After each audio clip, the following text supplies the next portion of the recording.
Hey, good evening, everybody, and thank you for joining us this evening. This is our first webinar of 2021. I'm glad that we can get you all here to enjoy this great speech or discussion we're going to have this evening. Just a few notes to start with.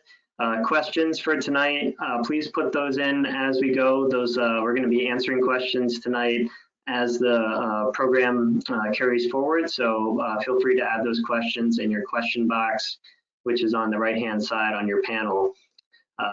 So anything you have, we'll make sure that those questions get to the speaker to get answered. Also, I just wanted to make a note. We have a really exciting announcement to make for our chapter. We've decided to create the Ken Lau Challenge this year. So Ken has been kind enough, generous enough to provide a $100 donation to the Vertical Flight Foundation. For more information on the Vertical Flight Foundation, you can find that on our flyer. So he's putting in a $100 donation for the Vertical Flight Foundation, and he has challenged others to match that. So we are going to be running this challenge throughout the entire all the spring webinars that we have, and through our summer series, our summer tech snack series. And we will be ending that at our Vertical Flight Society golf outing, which is going to be happening on September 2nd this year. Due to COVID, we decided to push that out a little bit. So hopefully everyone can make it for the golf outing. If you're not a golfer, hopefully you can make it just for a great evening. Hopefully by then everything will be a little bit more back to normal. Should be a great time. So as we go forward with that, next month, so in March, we are going to have a speaker from Joby. They're going to be talking to us about some of the amazing activities they have going on for their vertical flight system that they're designing and putting out into production now. But for tonight, we have a great sponsor who's actually also going to be talking to us tonight. So tonight we have Jeff, is the founder of RDI, holds a Ph.D. in physics from the University of Louisville, and as a research scientist developed and patented a system to measure the motion remotely with the use of video camera technology. So tonight you're going to be hearing some amazing technology that RDI has developed, and hopefully we'll get some great questions. And with that, Jeff, I'll hand it over to you. Thank you so much. Awesome, thanks, appreciate that. Yeah, so my name's Jeff Hay. I'm with our RDI Technologies, and I'm going to be talking to you today about motion amplification and as a full field camera-based full field vibration technique. So we'll go into the details of what that means. Just a little bit about me. You know, my interest, I've had interest in photography and astronomy, and that's really kind of what kind of seeded a lot of what the research that I did. My background, though, in terms of education, is in applied optical physics. So this work, the precursor and the predecessor to a lot of the technology that you're going to see today, really started quite a few years ago. So we're kind of passing the 15-year mark and coming on the 25-year in 2005, and it was originally funded by the Air Force, so the Department of Defense, in remote surveillance. So we had a pretty sizable grant at the university to really use cameras and optical methods to measure things at a distance, and then that kind of followed on with funding from Homeland Security to look at critical infrastructure with it. So the goal there is to take what are higher risk technologies and then actually fund them to get them into the marketplace so that consumers and the government or whoever that might be could actually have access to that technology, which ultimately proved successful. So I left the university and really formed RDI in 2013 to get this technology into the marketplace. A little bit about us. We've been fortunate enough to grow pretty sizably over the past few years.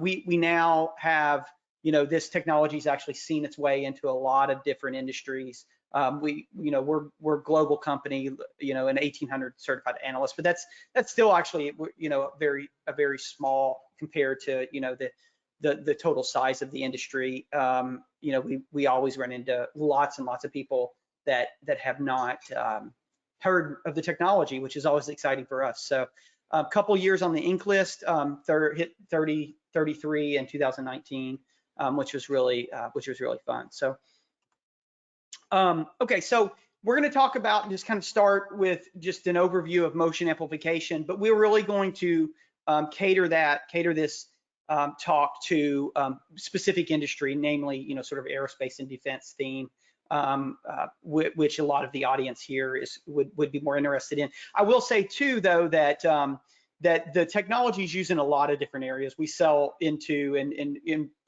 use the technology into industrial settings for motors and pumps on the facility side, as well as the research side. So there's a whole gambit of uses. So what is motion amplification? Well, that's a video you're watching. That's a normal video you would see with your eye. And we're getting ready to turn the motion amplification on. I'll let it kind of speaks for itself there. But you know, that video, this is a motion amplification video. It takes a camera and really turns it into a full field vibration device. Every pixel becomes a sensor where you can measure and see the motion and make the motion visible by the eye, and it returns a large wealth of information in an instant. So we're looking at a turbine here, and again, I'll kind of speed that up so we can see that motion amplification. So let's take a step back. Really, what we're doing is using a camera as turning it into a vibration device, right? So, you know, and this graphic here, I think, kind of tells a story where normally with a lot of data collection and sensor technology, you know, you would take a sensor, place it somewhere, you would get a time waveform, a measurement of how much something's moving. You might convert that into what we call a spectrum, which you see there, and that's how much something's moving at particular frequencies. And that graph that you see there might tell you something about the asset, right? It may say that, you know, it's vibrating, has a resonance, or it's loose, or has an issue. But with the motion amplification video, you can just simply see that. You can see that part of the you know, a tubing or a pipe work, or for example, on that turbine, you could see that there are pieces moving, maybe they shouldn't be moving. That's really easy to communicate. So it's a really powerful data collection and analysis tool, but also equally powerful communication tool, and which aids the understanding. So here's a gas turbine, 22,000 RPM. You can see lots of movement there. Sometimes you'll see amplified here and unamplified side by side, just to give you an idea of why we're showing kind of a split screen there.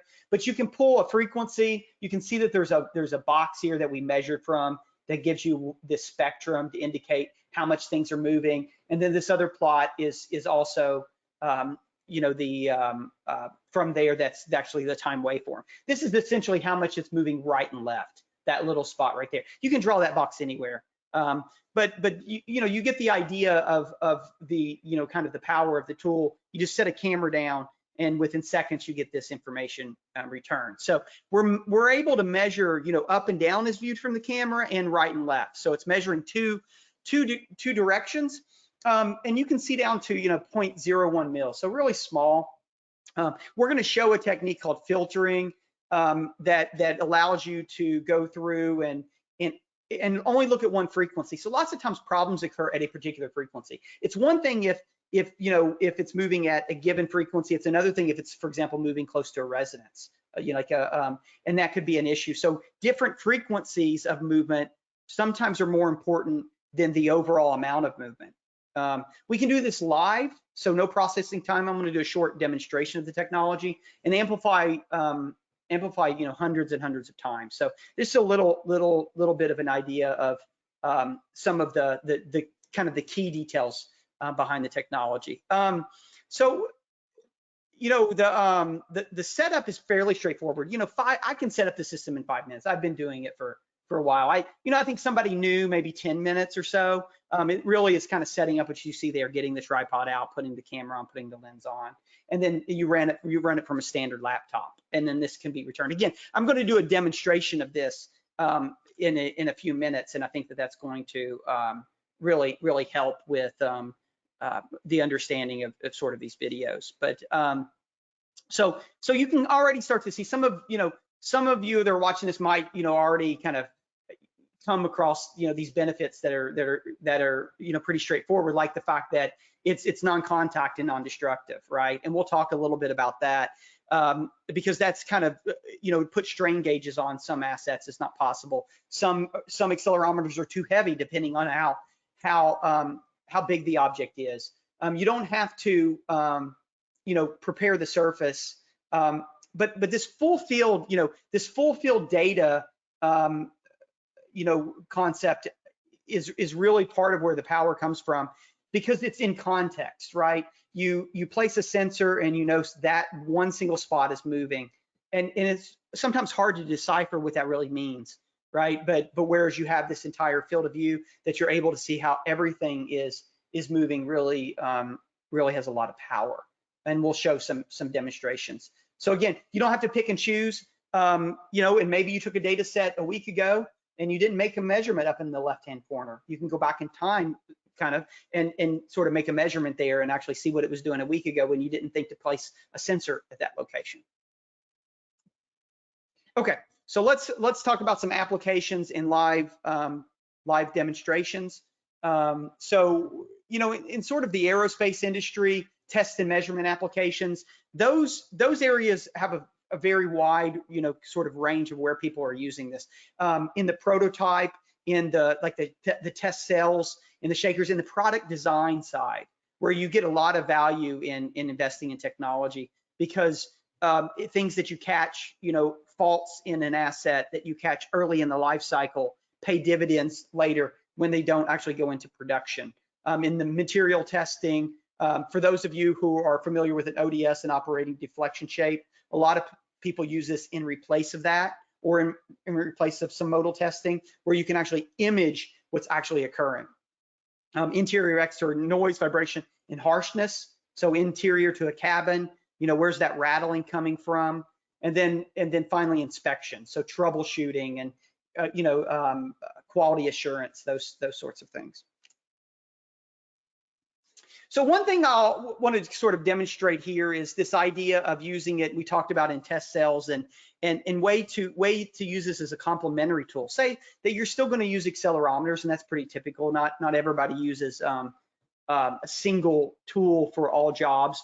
You're going to use strain gauges, but where do you put them, right? And taking a strain gauge and moving it even a few inches has a large impact on the measurement, right? Where I'll show you a technique called motion map that allows you to colorize the image, indicating high levels of motion. And this is a quick way to sort of set up, use the tool to pre-screen, just to get an understanding of, handle on what's going on with this asset and how can I place my contact sensors. So here's one that's called the observer effect, right? So you've got something that's moving, and this is just the non-contact nature of the technology, where let's say it's a nozzle or a hose that's very lightweight. If you were to put a sensor on that, you can actually add mass to it, you mass load it, and the frequency actually shifts. So this idea of being able to make a non-contact measurement has value in the sense that you're actually not having to make contact, you're not having to mass load it, and you can actually measure these locations without adding any mass. And you can see that as we've added mass to this, the natural frequency of this changes. We'll go here to 4 weights. I think we're about 4 Hertz or 4.1 Hertz. So now we've dipped below 4 Hertz. We're at 3.9 Hertz.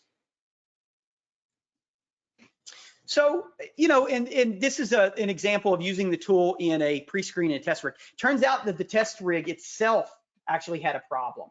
So the frame and the surrounding support that the object was on was actually vibrating as well. We've even seen instances of this in the lab where we use a proximity probe to calibrate our system to make sure it's measuring the displacement. Displacement's a natural measurement of this technology, and we actually had something coupled to the prox probe that was vibrating the prox probe. So inherently the measurement was flawed, right? And so again, this kind of comes back to the whole idea of context is key. You don't know what you don't know, and there's a lot of things we don't know. And this tool can be used in that fashion as a screening tool to just simply be able to see, okay, let me get a handle on my experiment. Am I measuring what I think I'm measuring? So here is, you know, for example, we talked about the testing with the in looking at the mode shapes. Again, we're using non-contact here on this cantilever beam to be able to image the mode shapes. We're using a vector technique there to be able to image them, but you can just image them directly without making contact, right? So you can perform this measurement very fast. And again, if you would have mass loaded this, you would have fundamentally changed those frequencies, which is really not a right representation of the asset. Kind of taking this to something more, you know, in sort of more in this industry and hitting home, you can see here that we've got this full field. You know, there's a lot going on in this, right? I mean, if you watch these videos, you start to take it for granted being able to see all these vibrations. But coming from a world where, you know, I sort of started where you actually had to pick and choose where you wanted to put your, you know, your 36 measurements that you were allowed, and even that was pretty cumbersome to be able to make that level of measurement with accelerometers. Just to be able to look anywhere you want and see things like, you know, this piece that's loose here, or you know, a hose that is vibrating at excess of vibrations. Okay, so that's just a little bit of the you know, we're going to go into some more case studies, but before we do that, I want to do a quick live demonstration of the technology, because I like to do this to be able to, for people to be able to appreciate what goes into making these videos, you know, so you have an idea of, you know, if I wanted to do this, what would that really look like when it comes to that process? So I'm going to bring up some acquisition software here, and I'm going to turn on, I've got this little rotor kit here on a smart switch, and I'm going to turn it on. Hey, Jeff, okay. While you're setting it up, I'm taking one question that came in. Sure. So I think you touched on this a little bit, but maybe you can elaborate a little bit more. The question is if there's any requirement to apply a speckle pattern to the object or do any surface modifications. Yeah, good question. No, there's not. In fact, in fact, I'm going to make some of these measurements here, and there's been no surface prep. I mean, any sort of pattern you see on here is just from the cut aluminum. So this is not a prepared surface in any way, and so I can demonstrate that on this live demo. Good question. Thank you. Okay, so we'll turn this on. And so the first thing that I want to show is I mentioned a little bit ago that you can do this live. So I wanted to kind of show you the idea that, you know, really this tool is designed to be that, you know, a quick tool to be able to use in the field with all the processing in the field. It's not something you have to necessarily come back and do lots of analysis in the office with. Okay, so if I wanted to go up here, I could press this button and I go straight to the live motion amplification, and that's live right now. That's happening. I could increase the amplification, and you can see what that's doing. You can see that, you know, there's some, you know, out of phase nature with the you know, these two, the motor and the stanchion. You can see kind of the table shaking and twisting. You know, lots of things going on. If I were to look at this and say, well, okay, how much is that moving? You can do that too. I can go up here and I can put a measurement box down, and it's going to make a measurement there. Let's see, actually, I don't want to make it for that long. I was going to make that for 320 seconds, which is far too long. Okay, 2 seconds, that's all we need, because this thing's moving pretty fast. So let me draw another box here. There we go. Oh, let's see.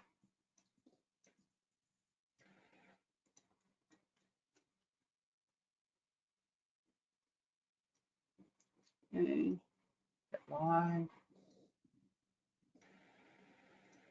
Let's see, close this out. Okay.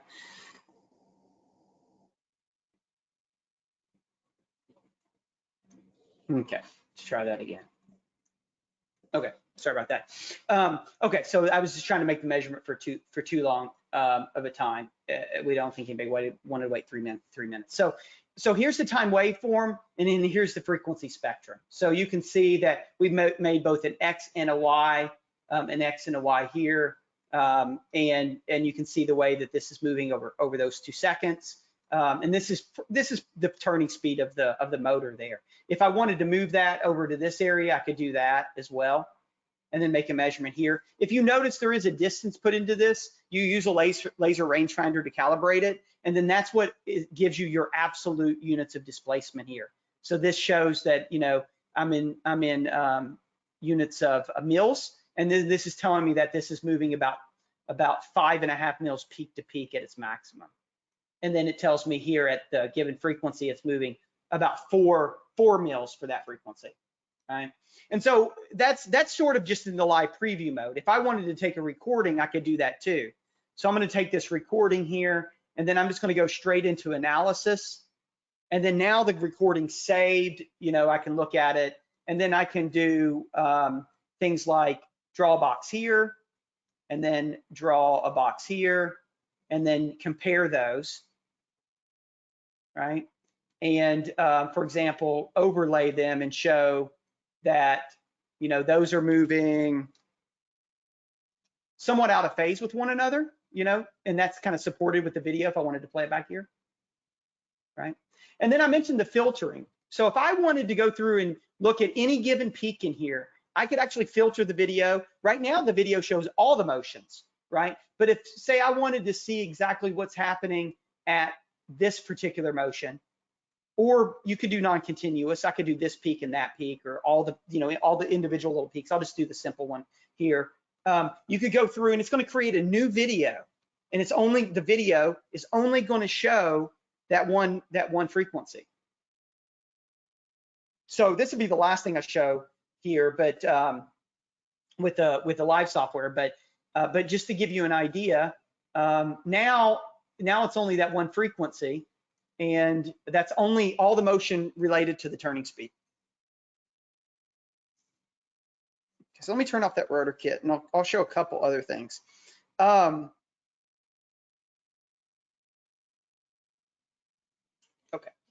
so let me close that, and I'm going to open up another.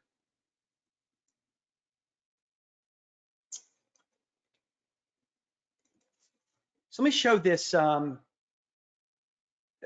this data from the turbine, and I wanted to kind of show this, you know, live here because it's pretty interesting. There's a lot going on in it, but there's, you know, there's all the motions present. I mentioned that we have a technique called motion map. I want to put that up.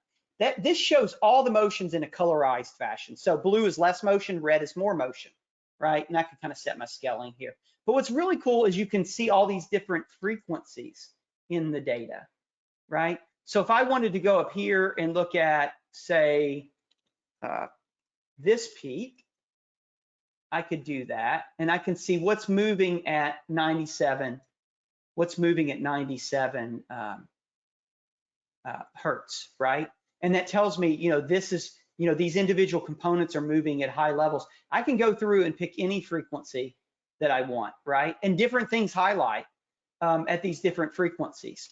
And so, you know, so you're actually able to go through and even pick out the smallest of peaks and be able to look and say, you know, at 83.6, this one piece of hose is moving quite a bit.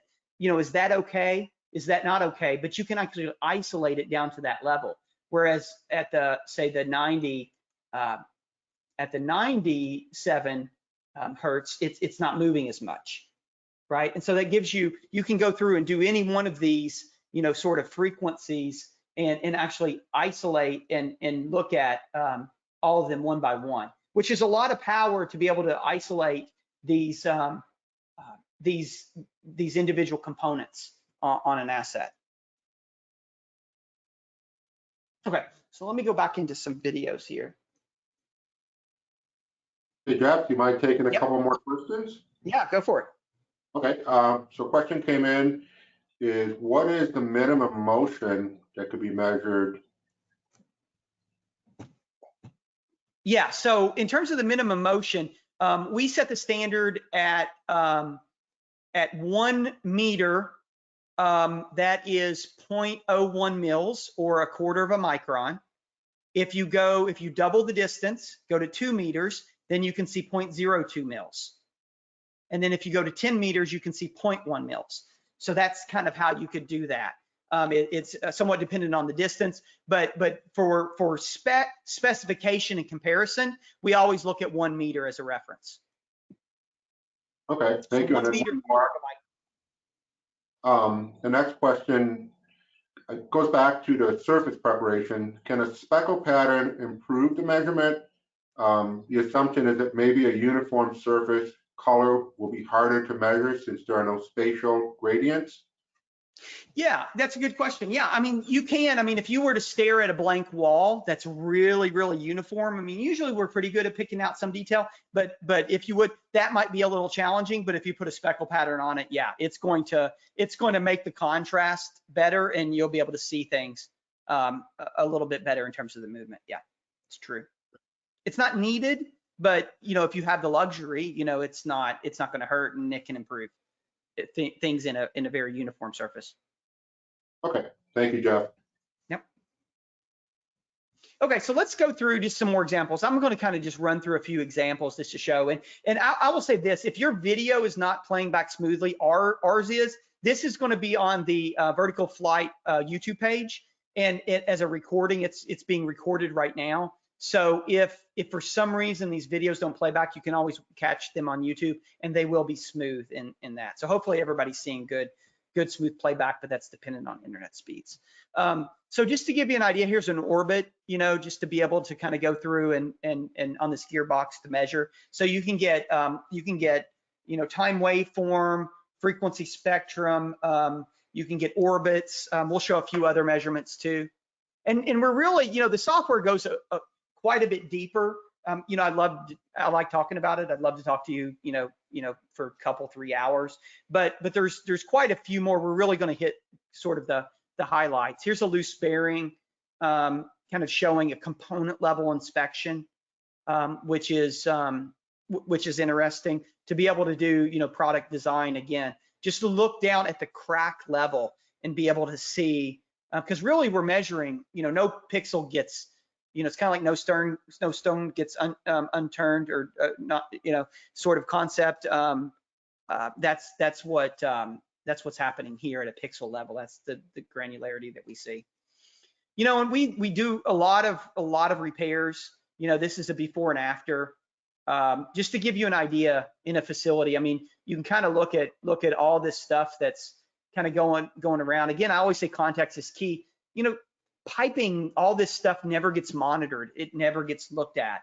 And lots of times you're repairing or looking at something, or you can't see the forest for the trees, and the tree is the motor, but the forest is the entire environment. And often, you need to really look at context. This is thermal growth. This is pretty cool. This is something we introduced in the last year. This recording was taken over an hour and a half.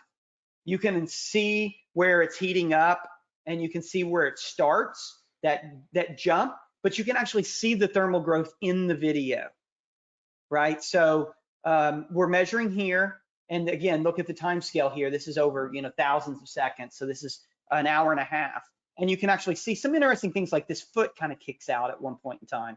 I think when it starts up there, and you can actually see this thing shrink, or not, kind of come into, kind of thermally grow and lift and all that kind of stuff. So thermal growth's kind of a mysterious, effect, because, it's hard to measure, happens over a long time, you kind of got to wait it out. So again, we're really excited about this capability. We see people starting to use it. Have the capability to measure shafts while they're rotating, right? So this, I don't know if you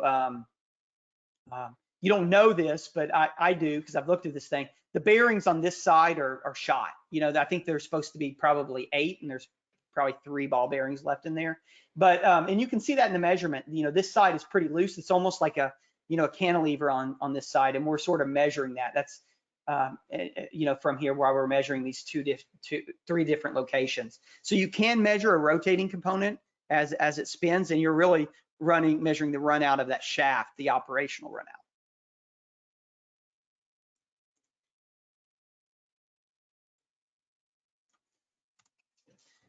So here's another example. This is on a drone that we kind of put, and in this case I'm holding it down and taking some data. We filtered this, so this was at a particular frequency, right?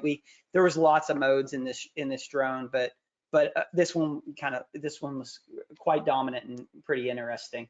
But anyway, so we're looking at this, and we can actually go through and from one data set measure all these different frequencies, see the modes of vibrations in this drone, see the structure. But what I want to show you, this is actually the first time that we're really unveiling it. We thought it would be a really relevant thing to show for this. This is a brand new feature that we're just getting ready to release, which is something that we do that has impact on being able to measure the blades of a rotating object. So what we're going to do is put the camera in a special mode, and while this thing's spinning, we can do this with the blades, right? So that blade on the top left is actually spinning around, just like the rest. But we put this in a mode that actually kind of freezes the turn of it, the way the camera operates, and it can actually reveal all the non-synchronous modes of vibration with it. And so now you see that blade, and the same data set. This is the same data set that I'm going to show you. This one and this one are the exact same data sets. Those are two different modes of vibration in that blade, right? So this can be used on, pretty much any blade like this. We're just demonstrating a drone here, but you could use this on rotating components. I'll show a couple more examples. But again, let me go back to that. So there's one, right? And then here's the second.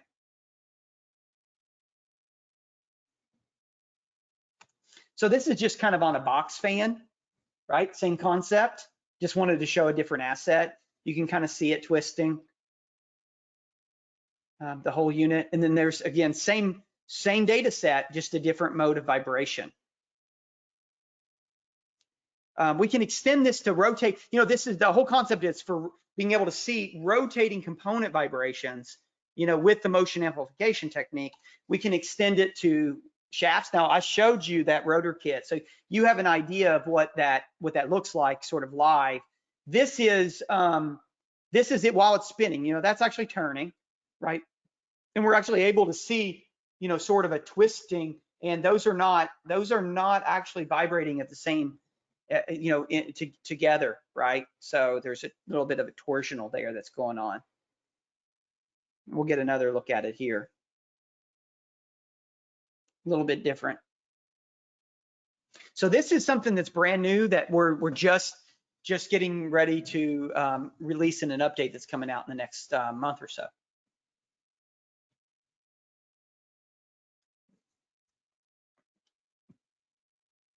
Okay, so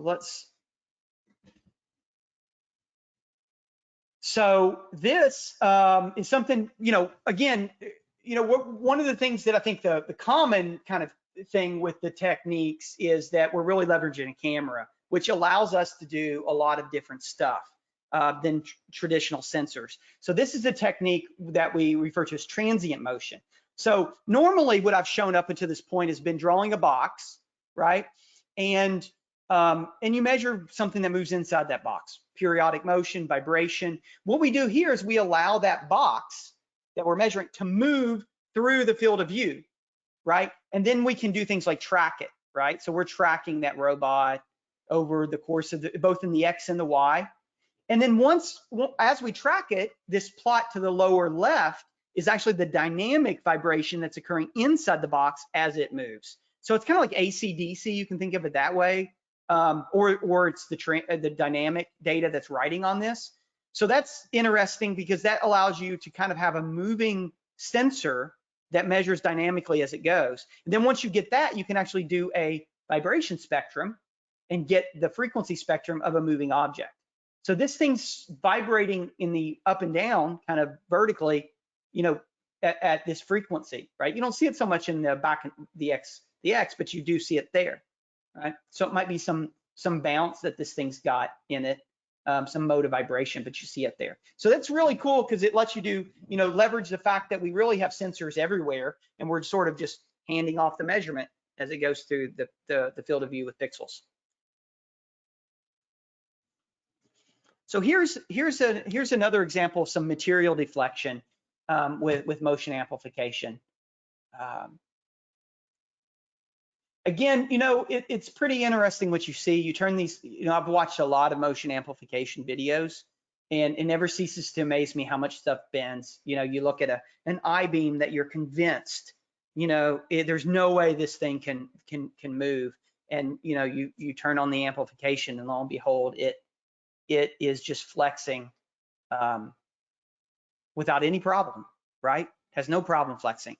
And so this is just, it's always interesting to see big, large, massive things that are really thick metal just bend like butter sometimes. Here's a deflection off of a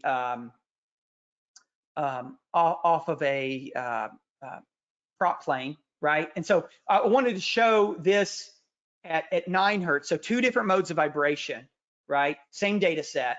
And so you can kind of see, the nose here move a little bit, on the propeller at a different phase than the airplane nose, and the wing move. You can see this mode of vibration here. I just kind of want to point out where some of the different motions are, and then compare that to, for example, this mode at 1.5 Hertz.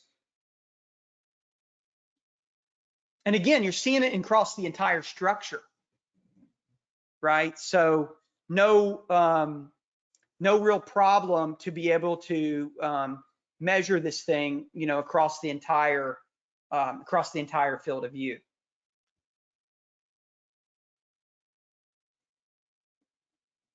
We even have one where we isolate one of these antennas, and everything's frozen, but this one little antenna is just moving. May not be of interest, maybe it is. It probably is if you want to, if you're going to hit a resonance at that frequency with somehow with the engines. You don't want that shaking itself to death during flight. Here's a sine sweep. So again, some of the power of being able to show all frequencies. We haven't filtered out one. This is one of those cases where we took a subwoofer, we played a 20 to 100 Hertz frequency range through it, and then sort of watched it. And this is one of those scenarios where you're in your car and you're driving. This is a noise vibration harshness test, and you're thinking, what is that rattling, right? Or you're listening to your refrigerator, or you're in an airplane, a helicopter, and what is that rattling? What is that component? And lo and behold, you could hear that rattle when I was doing this sine sweep, and it was this compartment right here. When this hit a certain frequency, this console here just started rattling, and you could hear it. Taking that down to sort of a different component level. All right, we have here's a circuit board inspection where we're going through and we're looking at sort of the overall here, but it becomes very interesting when we filter this, right? And when we filter for individual frequencies, right? So because again, some things don't like specific frequencies, and that's where the faults manifest. And we can actually end up seeing this single capacitor that turns out to be vibrating at that frequency quite a bit, which in this case might have passed might have failed an inspection test.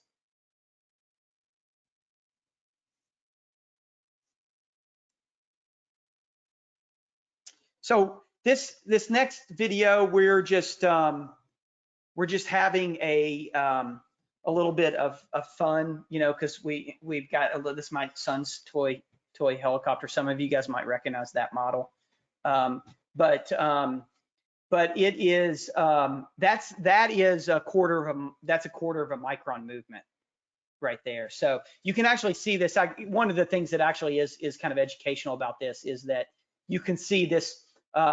Just to give you an idea, for those who do instrumentation, this thing that you see in the background is a proximity probe that's coming down to measure. So that's one of the ways that we calibrate our system and do quality assurance on the measurements. And so, you know, we in this case we could verify that it's that it's a quarter of a micron. It's a pretty small motion when you get down to it.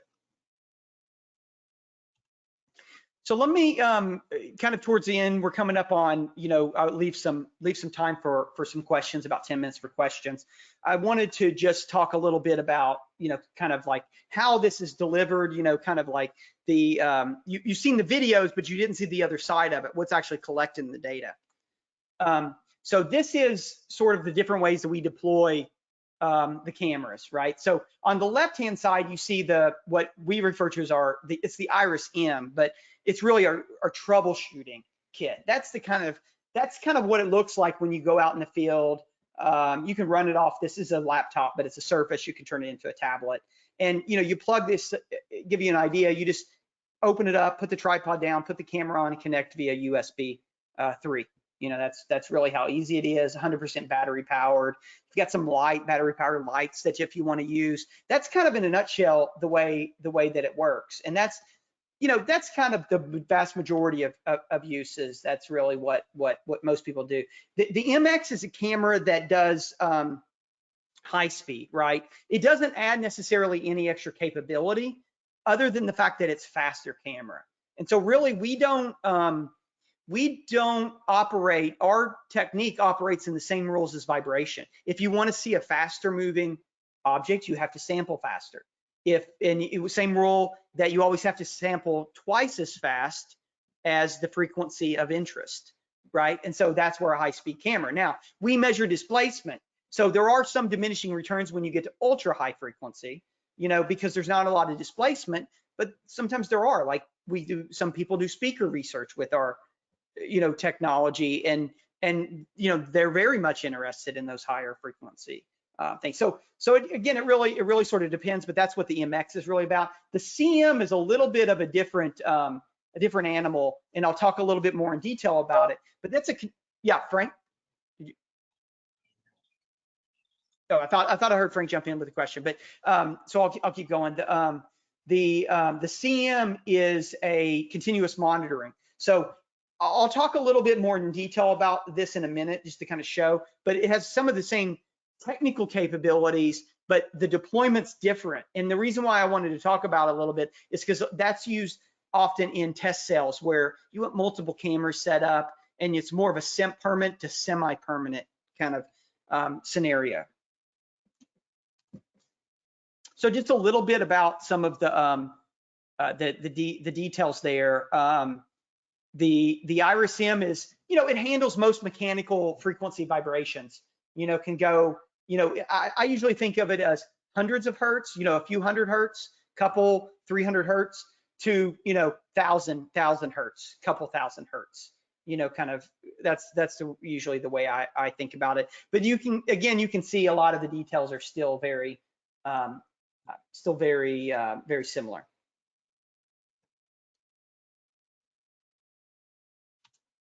So this is you know, I'll talk just briefly about the CM before we wrap up here. It has the same technical capabilities, but with an added twist that it's kind of like a DVR. It has 90 minutes of data in buffer that if you turned it off, it would keep that 90 minutes, has the last 90 minutes from which to extract from. So that gives you a lot of latitude to be able to collect data. Now, you don't, you know, necessarily want to analyze 90 minutes worth of data. You really want to be smart about your triggering, and that's where some of the capability comes in with the triggering options, right? You only want to be able to get the data that you really need. And so that's where this host of triggering capability comes in, from drawing a box with the camera itself and monitoring that box to be able to trigger off of high level vibration, or a TAC for different speeds, accelerometers, 4 to 20 inputs, that sort of thing. And then of course you can scale this up to as many as you want. They network together and become aware of each other. So one camera can trigger another camera to tell it to save data as well. So you can get multiple views and do sort of an event. It's especially handy if you don't have a lot of time to just run it over and over. Some people will move their camera, But if time is of value and you're only going to do this test once or twice, especially if it's a destructive test. Here's kind of a view of the M and the MX, kind of going back to them, just to give you an idea of, it has a little bit, MX has a little bit higher field of view, but it can hit, but imagine if you crop down to this level, usually with cameras, you can achieve, by cropping, you can achieve much higher frame rates. So just to give you an idea of kind of comparing those two. But one thing that we always point out, especially when it comes to sort of the research and test and measurement side, lots of people already have high-speed cameras. And so we have the MX camera and the M camera, but we also support a series of Photron and Vision research cameras as well. So a full product line of theirs. A lot of people already have a very nice high-speed camera that they're already using, and we want to, you to be able to use those because you've invested in them. So there's the capability of being able to, to go through and use these high-speed cameras as well. Okay, so I'm going to stop there. One thing I would say is within an hour, we can only hit so many things. I'd love to again talk to you more about some of the other features, but we do have a YouTube page that has that, we've got hundreds and hundreds, I don't know, maybe thousands of videos up that you can, kind of go and serve up on your own to watch different applications, lots of different applications. And so I would encourage you to check that out if you're interested, if you like the videos. There's some of them are just pretty entertaining to be able to see some of the crazy things that move and some facilities, kind of, what's going on. And then of course there's my contact information, and then we have two key people that head up our test and measurement, Frank and Sean, and then of course our website if you want to reach out. So, and we're on LinkedIn. We're very active on LinkedIn. So, if you have any questions, I'd really encourage you to email me or get in contact with me. I'd love to chat more about it. Thanks, Jeff. Looks like we have some time here to take some more questions, and then I'll pass it back to Mark to close out the webinar. So one of the questions that came in was, can you visualize strain fields? Strain fields? Yes. Yeah. No, that is not. That's not what we really do with the technology. I mean, you could measure, and some people do measure 2 different points, and then kind of, and then know the distance and do a back calculation of strain. But that's very specific measurements, and it's not something that's like a built-in tool. And so we don't do strain fields like digital image correlation, things like that. That's not. We're really looking at the overall motions of the structure itself, not the surface deformations. Okay. Next question is, does the 60 Hertz light flicker cause any challenges for the software or the measurement? Good question. The answer is no. Flicker is something, so flicker, our line frequency is at 60 Hertz. And then when you actually see it in the video, it shows up as 120 Hertz, because you always get it's the power. So you always get sort of a brightening at both the up and the down tick. And that's why you always get cameras at, it's no like coincidence that you always see cameras at 120 frames per second or 60 frames per second or 30 or 15. And then with PAL in sort of like the, or with the, overseas, you would get 50 Hertz, 100 Hertz, 50 Hertz, that sort of thing, 25 Hertz. That can induce flicker, that's true. Now, but normally if the frequencies are below a certain point, we always recommend just shoot your camera at 120 frames per second. Completely solves the problem. If you can't, it's simple enough because you have the filtering. You can actually put a notch filter, a band stop, and eliminate the 120 Hertz flicker completely from the video. Or the opposite of that, if you want to only include other frequencies, that's pretty common. People will filter for a given frequency. And that eliminates it as well. Thank you. We'll do 2 more questions here, and then I'll pass it over to Mark. In the video that you showed of the drone with just the blade measurement, question was, is that drone blade spinning slower, the one that appears not to move?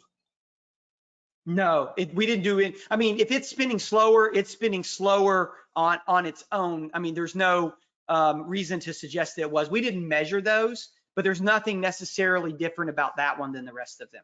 We could have done that on any one. Yeah, so it's not spinning. So I mean, we didn't measure it, so I can't verify it, but there's no reason to believe it's moving slower. Okay, and then we'll do one more here. Large structures, how do you get measurements or precise motions on large structures? The example here is like for an entire aircraft, would you have to move your camera around to get measurements? Sure. So you could use a wide angle lens. That's one thing that's pretty common. And, we have people will do a very large structure. We'll have, multi-story tower in a refinery that's swaying back and forth. That's not an issue. So it really comes down to, as long as the motions that you're measuring, and it's pretty easy to calculate, what it will be based on the lens and the distance you are. But as long as the motions are, of a level that you need to see, you kind of know where you're measuring to, you could get the whole structure in. Now, if you needed a very, very detailed, very small motion, you might have to move to different spots. But if I were to go out, to shoot an aircraft, I would certainly shoot the entire aircraft as a starting point. And we always recommend that. Okay, thank you. There are some other questions that come in. There's actually a lot of just great questions that come in all night. So what we'll do is I'll make note of these and I will respond to them individually by email, but we're getting close to the end here. So I'm going to pass it over to Mark, and Mark will close out the webinar. And thank you, Jeff. Great job.